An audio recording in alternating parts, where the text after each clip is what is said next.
안녕하세요. 사랑하는 사람을 만나 가정을 꾸리는 것은 듣기만 해도 행복한 일인데요. 내가 사랑하는 사람과 평생 함께 할 수 있다는 것만으로도 큰 축복이겠죠. 하지만 서로 아무리 사랑하더라도 주변에 반대가 있다면 행복한 가정을 꾸리기 어려울 거예요. 특히나 나에게 소중한 가족이 반대하는 사람이라면 더더욱 그 어려움이 클 거라고 생각해요. 내가 사랑하는 사람과 가족 사이에서 누구를 택해야 할지 엄청 고민이 될 것 같네요. 만약 내가 이런 경우라면 어떤 선택을 했을까? 스스로도 가끔 궁금해지는데요. 안타깝게도 저에게는 제가 누군가를 만나도 반대할 가족이 없어요. 형제도 없고 부모님은 제가 어릴 때 돌아가셔서 보육원에서 평생을 자랐거든요. 보육원이란 곳은 많은 아이들이 있는데 다들 저마다 사연이 달라요. 부모님이 돌아가시거나 혹은 이혼을 하신 경우도 있고 아예 자신의 엄마 아빠가 누구인지도 모르는 아이들도 있죠. 저는 제가 그런 경우라고 생각했어요. 부모님이 누군지 전혀 알 수 없는 아이요. 왜냐면 저는 태어나자마자 보육원에서 성장을 했거든요. 부모님 성함도 모르고 보육원에 있는 동안 찾아오는 사람 하나 없었어요. 그래도 가끔은 생각을 해봤어요. 우리 부모님은 어떤 분들이실까 하고요. 얼굴 한 번 뵌 적은 없지만 나를 보육원에 두고 간 것은 어떤 이유가 있지 않을까 생각했던 거죠. 부모님이 어떤 분이실까에 대한 궁금증이 늘 있으면서 한편으로는 일부러 생각하지 않으려 하기도 했어요. 괜히 궁금하게 생각해봤자 답이 나오는 것도 아니고 제 속만 아프니까요. 그리고 혹시나 내가 생각하는 어쩔 수 없는 이유가 있는 게 아니라 나를 키우고 싶지 않아서 두고 간 거라면 너무 슬플 것 같았어요. 그런 생각을 하지 않으려고 해도 어쩔 수가 없더라고요. 주변 친구들 중에도 그런 애들이 있었거든요. 부모님이 두 분 다 아이를 키우기 원하지 않아서 두고 가는 경우요. 그런 모습을 볼 때면 혹시 우리 부모님도 내가 싫어서 나를 두고 간 게 아닐까 생각을 했어요. 그러다 보니 마음속에는 늘 두 가지 갈등이 있었어요. 내 부모님이 어떤 분인지 너무 알고 싶다는 생각과 알기 싫다는 생각이요. 어릴 때부터 엄청 성실한 아이라서 시키는 일은 다 열심히 했던 것 같아요. 숙제도 빠짐없이 지각도 한 번 하지 않고 아파도 어떻게든 힘을 짜내서 등교를 하는 애였어요. 그러다 보니 초등학교부터 고등학교 때까지 쭉 개근상을 받았어요. 다른 특출난 능력은 없었지만 그래도 뭐 하나 게으르게 하지 않고 성실하게 한다는 것이 제 자랑이기도 했어요. 어디를 가도 당당하게 저는 학교 다니는 내내 개근상을 받았다고 이야기했죠. 그만큼 제가 성실하고 올바른 사람이라는 것을 보여줄 수 있는 것이라 자랑스러웠어요. 중학교를 졸업할 쯤부터 아르바이트를 하면서 용돈을 모으기 시작했어요. 나중에 제가 배우고 싶은 게 있으면 이 돈으로 배워야겠다고 생각도 했고, 이제 고등학교를 졸업하면 보육원을 나가야 하는데 제대로 된 월세라도 구하려면 미리 준비를 해둬야 했거든요. 자립을 위해서 비용이 나오기는 하지만 솔직히 충분한 정도는 아니었어요. 사회 첫발을 어설프게 딛고 싶지 않아서 미리 준비해두고 싶었죠. 생각해보면 무엇이든 미리 준비해두려는 게 제 성격인 것 같기도 해요. 이제 곧 성인이 되면 지금처럼 누가 먹을 거, 입을 거 공짜로 주는 것도 아니고 제가 도움이 필요할 때 누군가에게 의지를 할 수 있는 것도 아니니까요. 그리고 고등학교를 입학했을 쯤이었어요. 늘 궁금해만 하던 저희 부모님에 대한 진실을 마침내 알게 되었죠. 어느 날 원장님이 할 이야기가 있다고 부르시더라고요. 평소 원장님 방에 갈 만한 일은 잘 없어서 내가 무슨 잘못이라도 했나 겁이 덜컥 나기도 했어요. 내가 혹시 무슨 사고라도 친 건가 곰곰이 생각해보며 원장실에 도착해 의자에 앉아 있는데 어떤 상자 하나를 내밀더라고요. 이게 뭐예요? 열어봐라. 원장님이 내민 상자를 열어보니 그 안에는 웬 편지랑 아주 낡은 작은 지갑이 들어있었어요. 그리고 저는 그 편지를 손에 든 채 여전히 전혀 모르겠다는 표정으로 원장님을 쳐다보았죠. 그건 네 어머니가 가지고 있던 거란다. 제 어머니요? 어머니 물건이라고요? 그래. 사실 네가 태어나기 전 네 어머니를 만난 적이 있어. 너에게 이 이야기를 언제 하면 좋을까 참 많이 고민했단다. 혹시나 네가 오해하지 않도록, 너희 부모님에 대해 안 좋게 생각하지 않도록 충분히 이해할 수 있을 때 이야기해주고 싶었어. 네가 어릴 때부터 계속 이야기하고 싶었지만 적절한 때를 찾느라 기다렸단다. 이제 너도 고등학생이고 그 정도라면 내 이야기를 듣고 네 나름대로 현명한 판단을 할 수 있을 거라고 생각해서 이제 진짜 네 부모님 이야기를 들려줄까 해. 생각하지도 못한 반전이었어요. 저희 부모님을 알고 계신다니 놀라웠죠.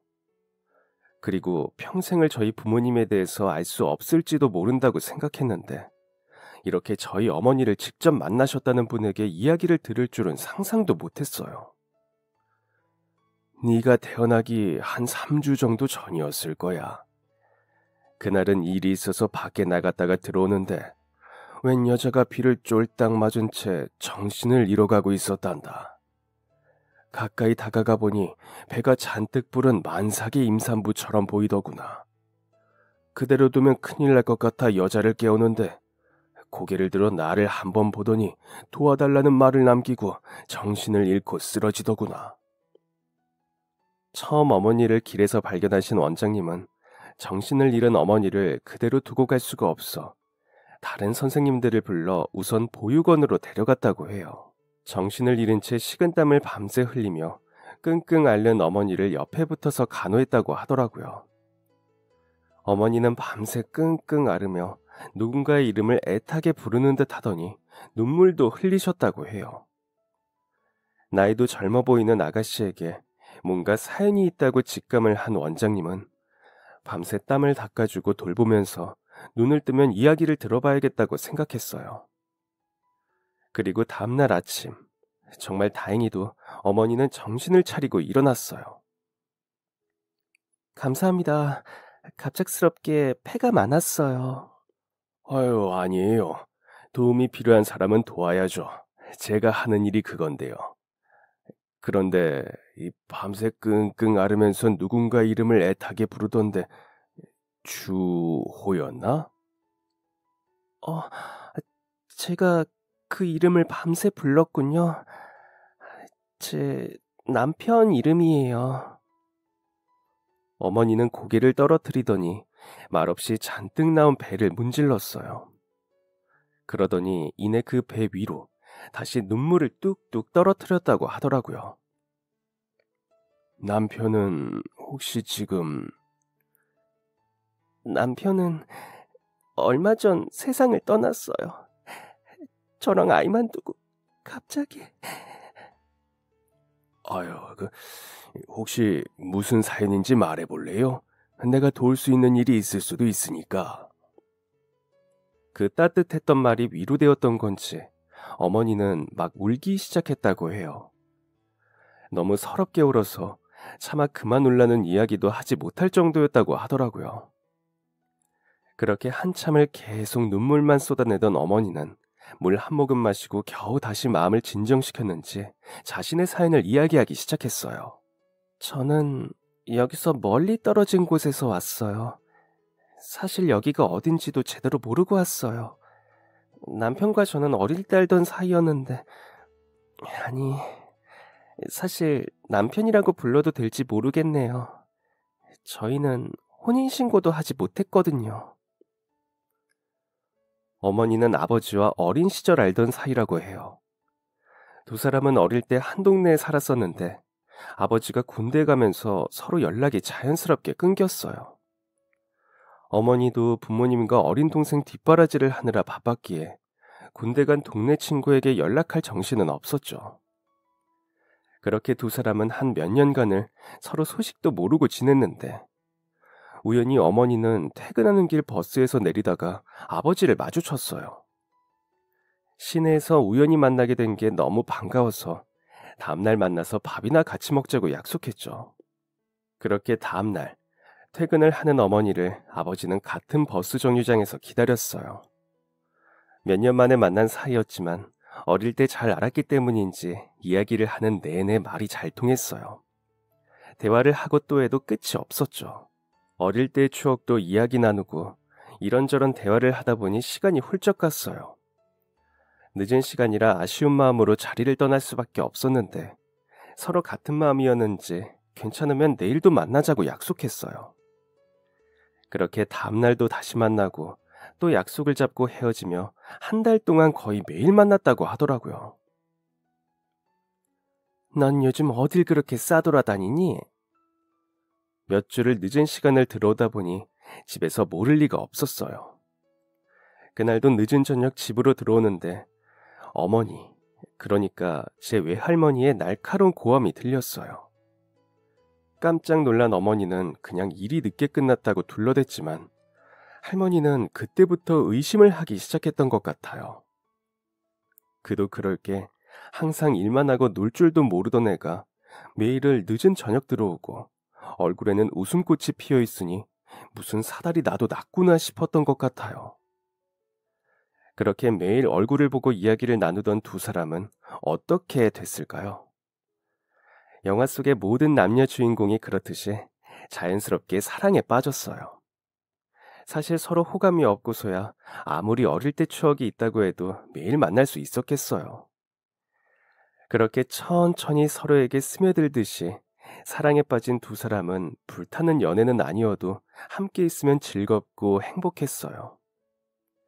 어머니는 그때 처음으로 이런 사람과 살면 평생이 행복하겠다 생각했다고 해요. 사실 어머니는 결혼에 대한 생각이 없었어요. 오히려 나는 결혼하지 말고 살아야겠다고 생각하던 분이라고 해요. 왜냐하면 외할머니의 결혼 생활이 별로 행복하지 않았거든요. 외할아버지는 이전에 크게 사업을 하다가 잘못되셨는데 그 이후로 딱히 일은 하지 않고 지냈어요. 자신은 큰일을 하던 사람이라 다른 몸쓰는 직업은 못한다면서 어떻게 자기가 그런 데를 나가냐고 하시면서요. 경제력이 없는 할아버지 대신 할머니는 힘들게 남의 집을 다니면서 일을 했어요. 어떻게든 자식 둘을 먹여 살려야 하니 어쩔 수 없었죠. 그런 할머니의 모습을 보고 살면서 어머니는 자연스럽게 결혼에 대한 꿈이 깨졌어요. 나도 결혼하면 저렇게 평생 고생만 하겠구나 싶던 거죠. 그리고 어머니 역시 집안의 생계를 유지하기 위해 일을 하고 있었어요. 어려운 집안 환경에 뒷바라지해야 할 동생까지 자기가 누군가와 결혼하는 게 짐이 될 수도 있겠다는 생각도 들었어요. 그래서 더더욱 결혼에 대한 꿈을 접었죠. 아버지는 그런 어머니의 생각을 바뀌게 만든 사람이었어요. 하지만 두 사람의 사랑은 비밀이었죠. 할머니가 결혼 자체를 반대하시는 것은 아니었지만 아버지는 원하던 사윗감이 아니었거든요. 집안 형편도 좋지 않으니 그래도 남편 될 사람은 돈이 좀 있는 사람을 만나야 한다고 강조하셨어요. 그에 비해 아버지는 부모님도 없고 직업군인이 되고 싶어 군대에 갔지만 십자인대를 다치는 바람에 전역을 해야 했죠. 뛰어난 학력이나 재력이 있는 것도 아니라 동네에 있는 공장을 다니면서 일을 하고 있었어요. 할머니가 원하던 신랑감이 전혀 아니었죠. 그렇게 두 사람은 몰래 연애를 이어갔고 어느 날 어머니는 용기 내 할머니에게 슬쩍 이야기를 꺼냈어요. 나 만나는 사람이 있는데 혹시 네 어릴 때 알던 다리 저는 걔? 그 다리를 저는 게 아니라 다친 지 얼마 안 돼서. 걔 부모님도 안 계신 거 아니야? 맞아. 아휴, 그런 애 만나지 마라. 사귀는 건 더더욱 안 되고. 혹시 너 걔랑 결혼이라도 할 생각은 아니지? 네가 우리 집 맞이야, 가장이야. 책임감을 좀 가져. 좋은 남자 만나 결혼해서 살림에 조금이라도 보탬이 돼야지. 슬쩍 이야기를 꺼냈다가 어머니는 오히려 불호령을 받았어요. 앞으로 그 애랑 같이 있는 모습이라도 보이면 가만히 두지 않겠다고 으름장까지 놓으셨죠. 그 뒤로 집에서 눈치가 보여 이전만큼 자주 만나지는 못했지만 그래도 젊은 두 남녀의 사랑은 누구도 말릴 수 없었어요. 오히려 그렇게 대놓고 반대하니 두 사람의 마음은 시간이 지날수록 점점 뜨거워지기만 했죠. 그 후로도 어머니는 몇 차례 할머니에게 슬쩍 이야기를 꺼내봤지만 그때마다 오히려 역효과만 났어요. 심지어 할머니는 어머니가 아버지를 만나지 못하도록 쉬는 날 감시를 하기도 했어요. 결국 두 사람의 사랑이 인정받지 못하자 어머니는 극단의 선택을 했어요. 애부터 갖자. 뭐라고? 애부터 갖자고. 우리 부모님도 내가 애가 생기면 어쩔 수 없을 거 아냐. 결혼 안 한 처녀가 애가 생겼는데 혼인을 시켜야지 별 수 있겠어? 아니, 그래도 우리가 결혼하려면 그 방법밖에 없어. 아버지는 몇 번을 말리려고 했지만 시간이 지날수록 부모님의 반대는 여전하니 결국은 선택권이 없었어요. 그렇게 두 사람은 1년간의 열애 끝에도 결혼 승낙을 받지 못했고, 그리고 제가 생기자 어머니는 아버지를 집으로 데리고 와서 당당하게 말했어요. 저희 아이 생겼어요. 결혼 허락해 주세요. 뭐? 결혼도 안 한 남녀가 애를 만들어? 네가 지금 제정신이니? 그러니까 결혼 허락해 주세요. 저 이 사람 아니면 안 돼요. 다른 사람은 싫어요. 난 허락 못해. 너희 둘 사이도 허락 못하고 그 뱃속의 애도 인정 못한다. 네가 우리 집 딸이랑 하고 싶으면 당장 그 뱃속의 애 지우고 와. 하지만 일은 예상과 전혀 다르게 흘러갔어요. 아이가 생기면 어쩔 수 없이 결혼을 허락해 줄 것 같았던 부모님은 오히려 더 화를 내면서 분노하셨죠. 어머니 짐을 집 밖으로 던지면서 나가라고 소리를 지르고 쫓아냈어요.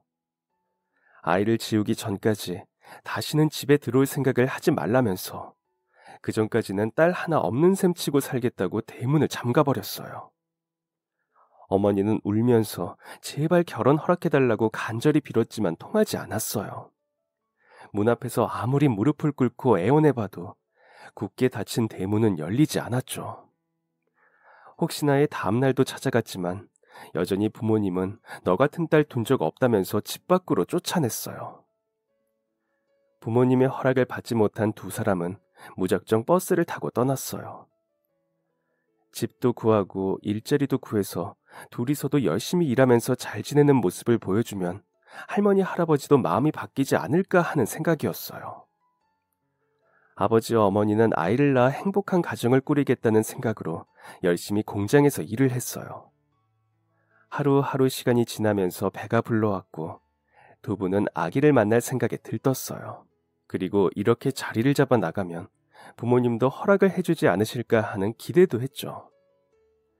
임신한 지 8개월쯤 어느 날 밤에 이야기하다가 딸기가 먹고 싶다고 말했는데 아버지는 자기가 바로 가서 사오겠다면서 집을 나섰어요. 그리고 그게 아버지의 마지막이었죠.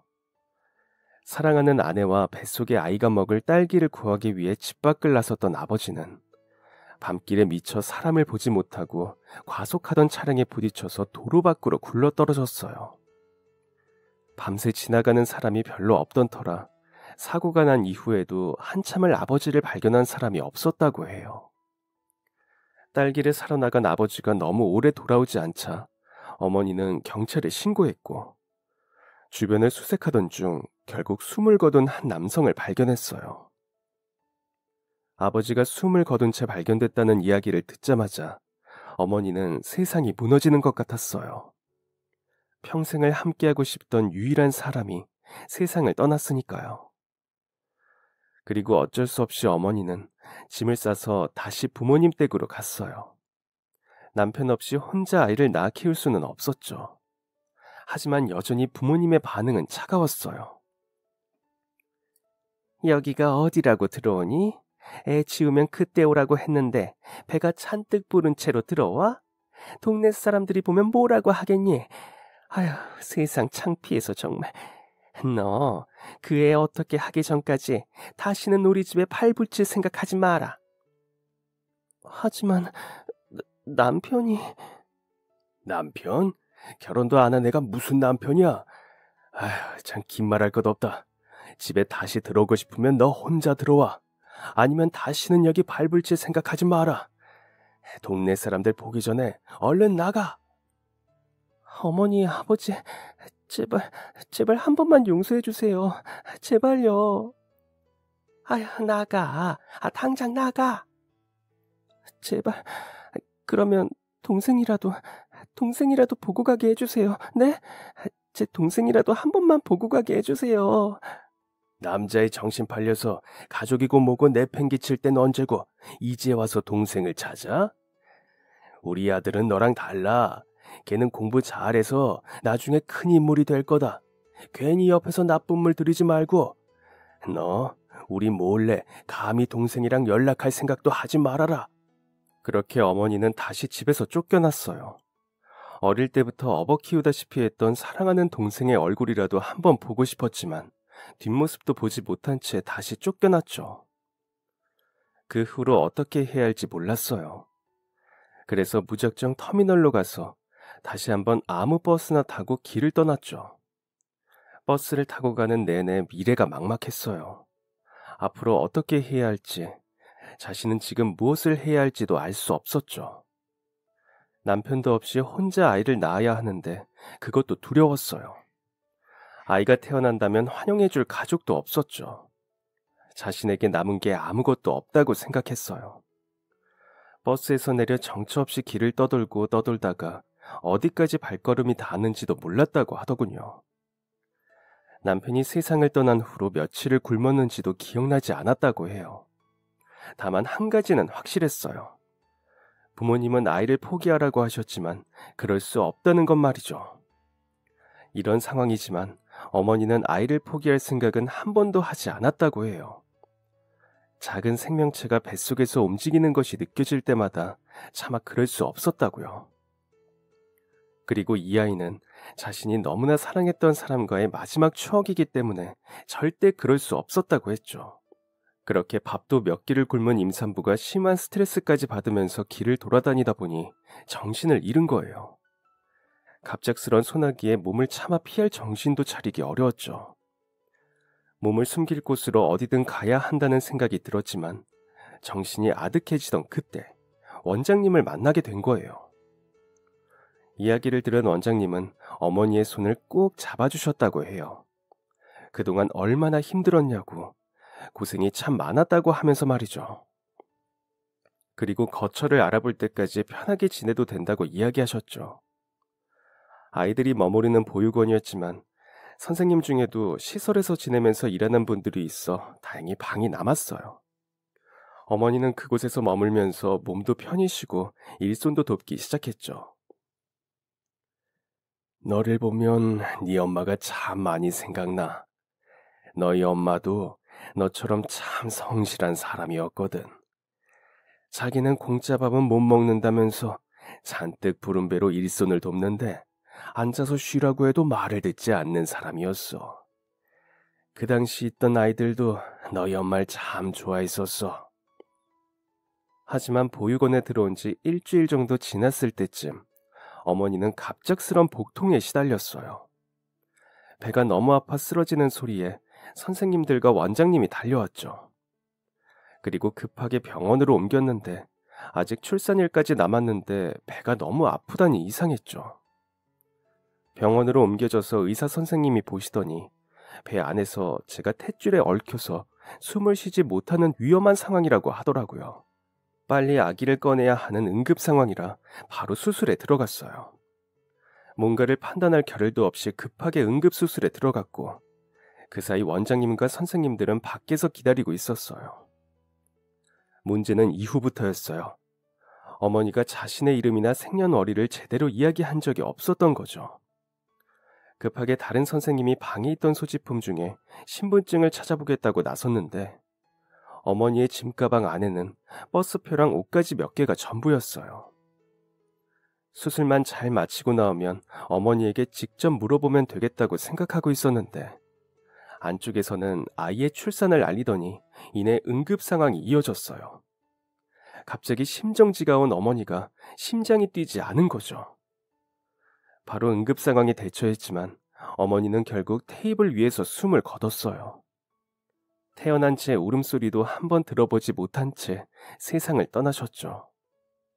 그렇게 간절히 낳고 싶었던 아이였는데 말이에요. 그렇게 갑작스럽게 어머니는 세상을 떠났고 저는 보육원으로 오게 된 거예요. 그리고 그때 어머니가 가지고 있던 짐 중 작은 지갑이 발견됐는데 그 안에 있던 것이 바로 편지 하나였어요. 그 편지는 어머니의 남동생이 쓴 거였어요. 저는 이야기를 모두 들은 후 혼자 방으로 와서 조용히 편지를 읽어봤어요. 사랑하는 내 누이에게 걱정 많이 했는데 다행이야. 안부 인사 전해줘서 고마워. 나는 누나가 잘못했다고 생각하지 않아. 나는 아직 매형을 제대로 만나보지 못했지만 항상 야무지고 똑똑한 누나가 고른 사람이니까 분명 좋은 분이라고 믿어. 25, 그 예쁜 나이가 될 때까지 우리 집 건사하고 내 뒷바라지 하느라 마음껏 청춘 한번 누려보지 못한 누나의 인생에 마침내 웃음꽃을 활짝 피워줄 사람을 만났다는 것에 오히려 기뻐. 항상 부모님 먼저 나를 우선으로 생각하느라 그동안 누나의 삶은 한 번도 제대로 살아보지 못했잖아. 그러니 나랑 부모님 걱정은 하지 말고 사랑하는 사람과 행복하게 살았으면 해. 지금이야 당장 저렇게 길길이 날뛰시지만 부모님도 언젠가는 화가 누그러지시겠지. 그렇지 않다고 해도 우리는 서로 계속 연락 주고받으며 지내면 돼. 이제는 누나의 삶을 살아. 그동안 너무 고생 많았어. 아직 태어나지도 않은 조카가 벌써 보고 싶다. 조카 태어나면 내가 꼭 보러 갈 테니까 그때까지 든든하게 잘 챙겨 먹으면서 건강히 지내. 사랑하는 내 누이 벌써 그립네. 다시 만나는 그날까지 부디 몸 건강하기를. 아마도 어머니는 얼굴을 볼 수 없었던 남동생이 그리워서 편지를 썼던 것 같아요. 언제 답장을 받았는지는 모르겠지만 어느 날인가 받은 답장을 늘 지갑 안에 고이 간직하고 있던 거였죠. 어머니가 얼마나 동생을 애틋하게 생각했는지 느낄 수 있었어요. 그리고 그날부터 저도 그 낡은 지갑과 삼촌의 편지를 가슴에 품고 다니기 시작했어요. 별거 아닌 작은 지갑과 낡은 편지가 제 곁에 있다는 것만으로도 뭔가 든든했어요. 부모님은 사실 나를 아주 많이 사랑했구나. 나에게도 어딘가에 가족이 있구나 하는 위로가 되었던 것 같아요. 어릴 때부터 모은 돈으로 운전면허랑 지게차 학원에 다녔어요.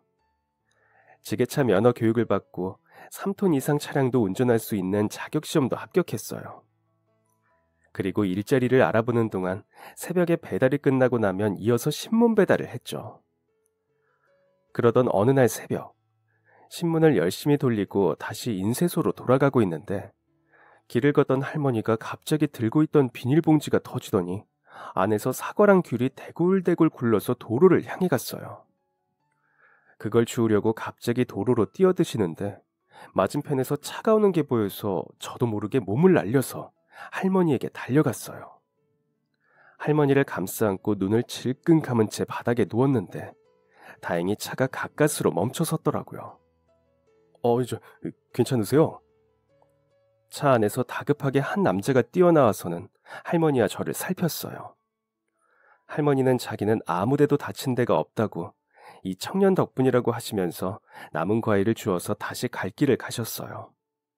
저도 괜찮다고 안 다쳤다고 하면서 일어나려는데 갑작스럽게 뛰어들면서 한쪽 다리가 바닥에 다 쓸렸더라고요. 바지 틈으로 피가 배어나오고 있는 것을 보더니 아저씨는 깜짝 놀라면서 미처 말할 겨를도 없이 저를 차에 태웠어요. 병원부터 가요. 혹시 다른 데 다쳤을지도 모르니까 가서 검사도 다 받아봐요. 정말 미안해요. 제가 잠깐 전화 통화를 하느라 정신이 없어서 하마터면 큰일 날 뻔했네요. 아니에요. 할머니도 물건을 주우려고 갑자기 뛰어드신 거였는데 오히려 잘 멈춰주셔서 큰 사고로 이어지지 않아서 다행이에요. 새벽이라 길에 차도 많이 없어서 더 다행이었던 것 같아요. 저 그냥 내려주셔도 돼요. 진짜 괜찮은데. 아이, 그렇게 피를 흘리면서 뭐가 괜찮다고 해요? 빨리 병원 가서 치료받는 게 나아요. 그리고 혹시 관절이나 다른 데 다쳤을지도 모르니까 만약을 대비해서라도 가봐야 해요. 병원비는 내가 다 낼 테니까 걱정하지 말고. 그렇게 근처에 있던 종합병원에 도착했어요. 탈 때는 정신이 없어서 몰랐는데 내리면서 보니까 엄청난 고급 세단이더라고요. 이렇게 비싼 차는 태어나서 처음 타보는 거라 너무 신기했어요. 내가 이렇게 좋은 차를 타면서 들어왔구나 놀라웠죠. 그리고 아저씨가 부축을 해주셔서 병원 안으로 들어갔어요. 다행히 살이 쓸린 거 외에는 별다른 증상이 없었어요. 교통사고는 당시에는 몰라도 나중에 후유증이 생길 수 있어요. 자, 여기 내 명함이니까 혹시 무슨 일 있으면 꼭 연락해요. 아니다. 무슨 일 없어도 연락해줘요. 오늘 큰 사고 날 뻔한 거 막아준 것도 정말 고맙고 나 때문에 다친 것 같아서 마음이 너무 무겁네요. 제가 밥이라도 꼭 사야지 편할 것 같으니까 꼭 연락하세요. 꼭 말입니다. 제가 뭔가 큰일을 한 것도 아닌데 그래도 되나 생각이 들었어요. 그래도 꼭 연락달라는 아저씨의 간절한 부탁에 며칠 뒤 전화를 드렸더니 자신의 회사로 오라고 하시더라고요. 명함에 적힌 주소로 찾아갔더니 꽤 큰 빌딩이었어요. 제일 높은 층으로 올라가니 대표님 방이 나왔죠. 앞에서 기다리고 있던 비서님이 저를 대표님 방으로 안내했어요. 그리고 그 안으로 들어가니 아저씨가 앉아 있었죠. 우와, 여기 회사가 대표님 거예요? 맞아요. 제가 이 회사 대표예요. 그때 잘 들어갔어요? 몸은 좀 어때요? 괜찮아요. 사나이가 이 정도는 아무것도 아니죠. 꼭 이렇게까지 챙겨주지 않으셔도 되는데 감사합니다. 아니에요. 제가 이렇게 해야 마음이 편할 것 같아서요. 그때 이야기 들어보니까 일자리를 알아보고 있다고 하던데. 우와, 그걸 기억하시네요. 맞아요. 제가 지게차 면허를 얼마 전에 따서 갈 만한 곳을 찾고 있어요. 지게차 면허? 아니, 젊은 친구가 벌써 그런 걸 갖고 있어요? 네, 같은 보육원 출신 형이 지게차가 돈을 꽤 번다고 하더라고요. 얼른 돈 벌어서 나중에 대학에 가고 싶어서 일찍 땄어요. 보육원에서 자랐어요? 대학은 돈 때문에? 네, 어머니가 저를 낳으면서 돌아가시고 아버지는 그 전에 돌아가셔서 태어날 때부터 쭉 보육원에 살았었어요. 대학은 돈이 많이 든다고 해서 선뜻 도전하기가 어렵더라고요. 공부하고 싶은 게 있어요? 아, 이런 말씀 드리기 부끄러운데 사실 저도 건축을 공부하고 싶어요. 이렇게 큰 건축회사를 운영하는 대표님 앞에서 이야기하기가 조금 부끄럽네요. 아이, 부끄럽기는. 나도 집안 형편이 좋지 않아서 돈 벌어서 대학 진학하느라 남들보다 늦게 들어갔어요. 아버지가 세상 떠나시고 하나 있던 누나도 소식을 알 수 없게 되어서 고등학교 졸업하자마자 배를 탔거든. 등록금 모을 때까지 눈 딱 감고 일하자면서 열심히 돈 벌었지.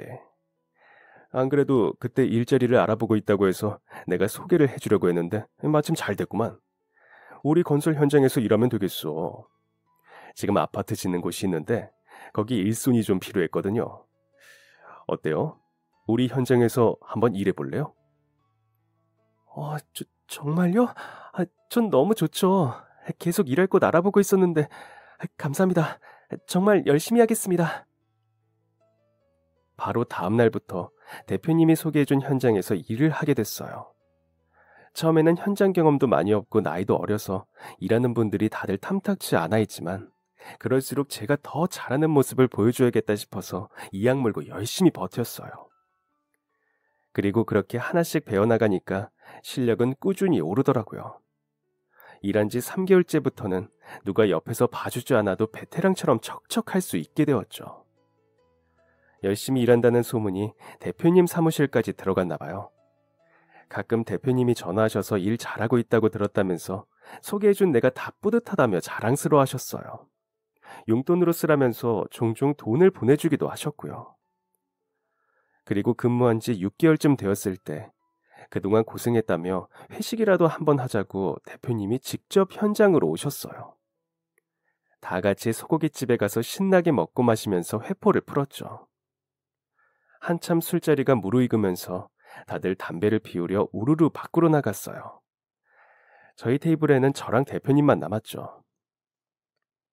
그래, 일은 잘하고 있다고? 네, 덕분에 돈도 벌고 일도 배우고 정말 좋습니다. 너무 감사합니다. 아유, 아니야. 뭐 힘들거나 어려운 거 있으면 언제든 말해. 내가 도울 테니까. 모르는 할머니를 구하러 차에 뛰어들 정도의 의인을 내가 그냥 지나칠 수 없지. 의인은요, 무슨. 그 상황이라면 누구라도 그렇게 했을 거예요. 그런 상황에서 보통 자신을 먼저 챙기지 남을 위해서 몸을 날리지는 않아. 진짜 대단하다고 생각해. 만약 제 어머니가 살아계셨다면 그렇게 하셨을 거예요. 저희 어머니 20대 중반까지 자기 청춘도 다 버려두고 부모님과 남동생을 뒷바라지하며 살았거든요. 희생정신이 뛰어나신 분이라서 제가 그 모습을 닮아 그때도 도로에 뛰어든 것일지도 모르겠어요. 어머니? 네, 저희 어머니는 저를 낳다가 돌아가셨어요. 임신 중에 아버지가 돌아가셨는데 집안의 반대가 너무 심해서 쫓겨났던 거라 오갈 데 없이 보육원에서 며칠 지내다가 갑자기 제가 예정일보다 훨씬 빨리 태어났어요. 그때 제가 몸에 탯줄이 얽혀서 위급 상황으로 수술했는데 어머니는 결국 심정지가 와서 다시 일어나지 못하시고 그대로 세상을 떠나셨다고 하더라고요. 남동생을 정말 만나고 싶어 하셨던 것 같은데 결국 마지막까지 얼굴도 못 보고 소식도 전하지 못하고 세상을 떠나셨다니. 제가 괜한 소리를 했네요. 괜히 분위기만 무거워지게. 집에서 반대 때문에 쫓겨나? 20살 중반까지 집안 뒷바라지를 했다고? 혹시 자네 어머니 성함이 어떻게 되나? 그건 저도 잘 모르겠어요. 편지에는 이름이 나와 있지 않았거든요. 편지? 혹시 그 편지 아직 가지고 있나? 네, 예전에 어머니가 남동생한테 편지를 보냈는데 거기에 답장을 받았나 보더라고요. 어머니 돌아가시고 가방에 옷가지 몇 개랑 지갑, 그리고 이 편지가 있었다고 해요. 고등학생 되어서 원장님께 받은 이후로 쭉 가지고 다녀요. 지금도 가지고 있어요. 예전에 받은 이후로 부적처럼 뭔가 가지고 있는 것만으로 마음이 든든해지거든요. 또 그 편지를 쓴 어머님의 남동생, 그러니까 제 외삼촌이 이 세상 어딘가에 있다는 뜻이니까 그 사실이 힘이 되기도 했어요. 나도 어딘가에 가족이 있구나. 얼굴도 모르고 이름도 모르지만 당장 찾을 수도 없지만 그래도 나에게도 가족이 있구나.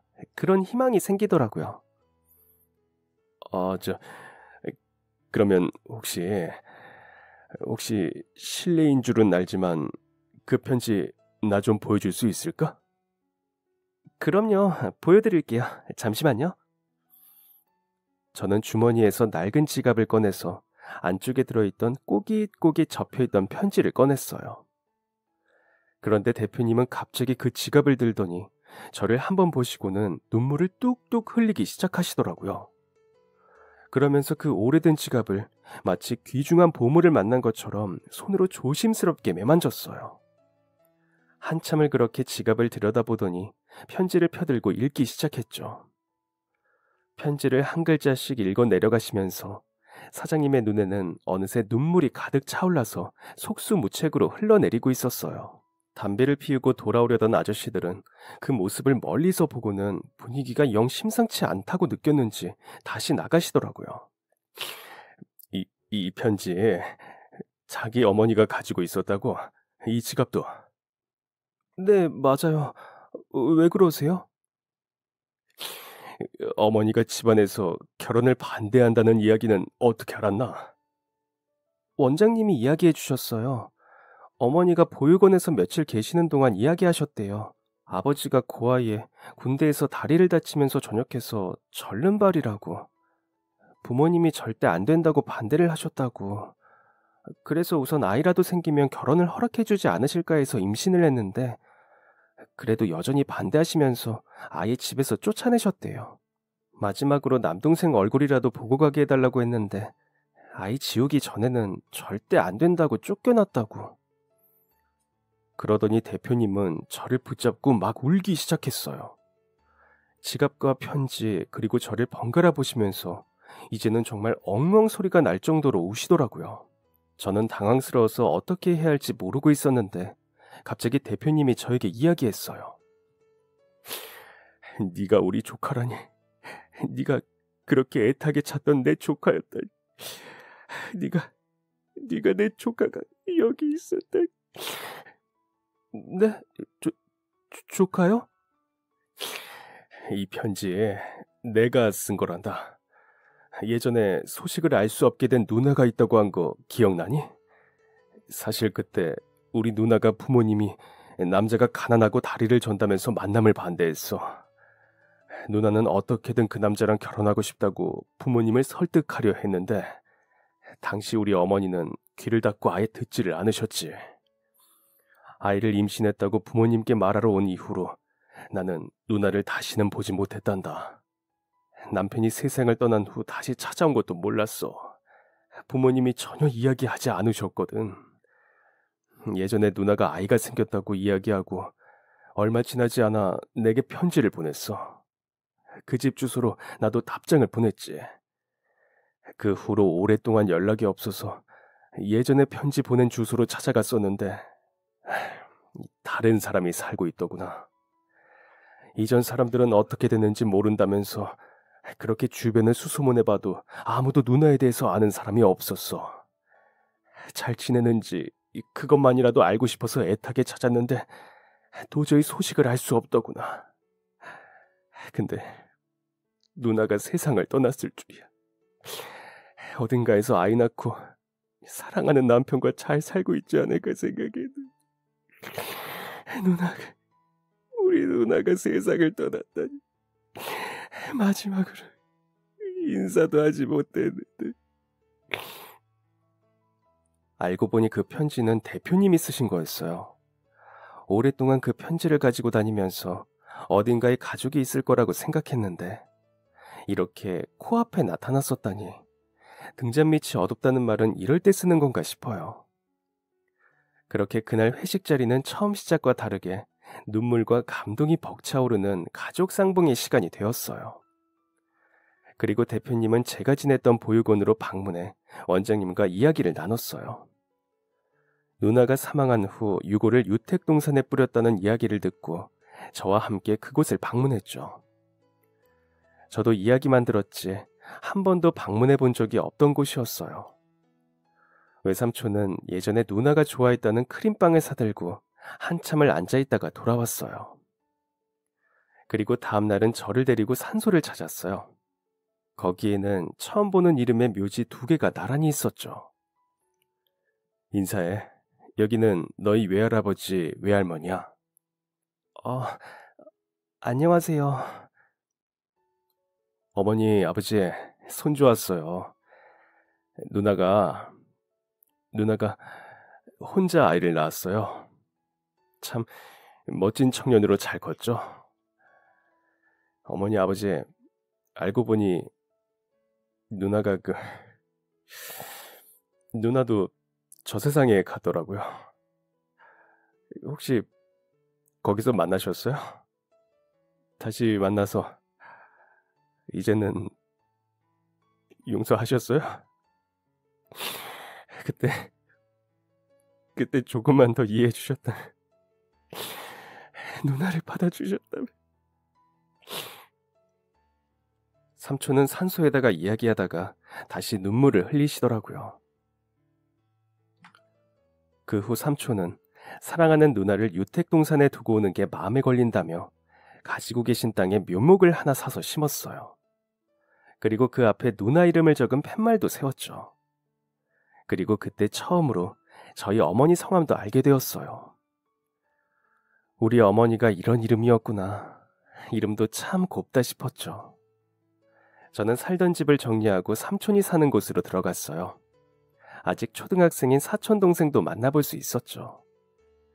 그리고 그 집에서 지내면서 삼촌은 가지고 있던 앨범에서 저희 어머니 사진을 잔뜩 보여주었어요. 한 번도 본 적이 없던 어머니를 마침내 사진으로라도 만나볼 수 있었죠. 또 삼촌도 편지 하나를 보여주었어요.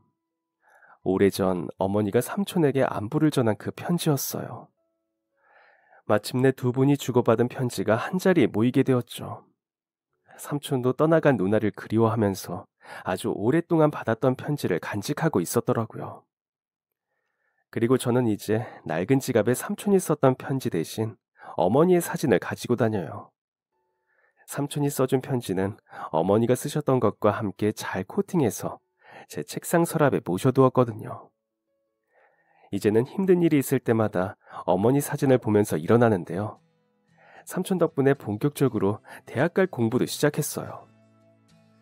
무엇보다 이 세상에 저 혼자라고 생각했는데 삼촌과 외숙모 그리고 예쁜 사촌 동생까지 생겨서 그게 가장 행복하더라고요. 드디어 저에게도 가족이 생겼다는 게 정말 믿을 수 없이 행복해요. 그리고 혹시나 이 모습을 하늘에서 어머니 아버지가 보고 계신다면 남겨주신 편지 덕분에 삼촌과 다시 만날 수 있었다고, 그리고 어렵게 다시 찾은 가족인 만큼 서로 못 본 시간만큼 더 아껴주고 위해주면서 살겠다고 전하고 싶어요. 그럼 지금까지 사연 들어주셔서 감사합니다. 사연이 재미있으셨다면 구독과 좋아요를 눌러주세요. 감사합니다. 안녕히 계세요.